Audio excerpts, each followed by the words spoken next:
দেড় দশক পর ঢাকা ইসলামাবাদ দ্বিপাক্ষিক বৈঠক কাল সব বিষয়ে আলোচনা চায় সরকার। ৭১-এর গণহত্যার স্বীকৃতি কাটবে স্থবিরতা, মত বিশ্লেষকদের।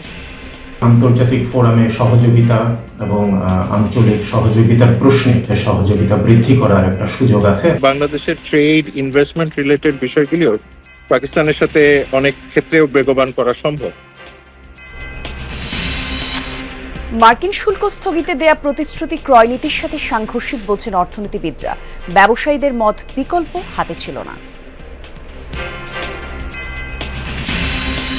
আর্থিকভাবে বলেন, সামাজিকভাবে বলেন, এই মামলা আমাদের জীবনকে তছনছ করে দিয়েছে। লক্ষ লক্ষ টাকা নষ্ট হইল, মান সম্মানগুলো, কর্মক্ষেত্র নষ্ট হইল। ফ্যাসিস্ট আমলে সর্বমোট ৭টি মামলার আসামি হয়েছিলাম, যেগুলো প্রত্যেকটাই ছিল মিথ্যা মামলা। হয়রানির মামলা থেকে এখনো রেহাই পাননি বহু রাজনৈতিক নেতাকর্মী। আদালতে ঘুরে দুর্বিষহ জীবন, পদক্ষেপ নিচ্ছে রাষ্ট্র, জানালেন প্রসিকিউটর।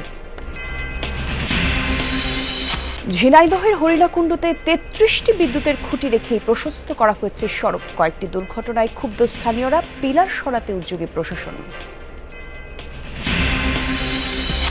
৫ বছরেও শেষ হয়নি টাঙ্গাইলের কাজীপাড়া ব্রিজের কাজ। দুর্ভোগে হাজার হাজার মানুষ। আবার ইজারা দিয়ে কাজ শেষ করার আশ্বাস।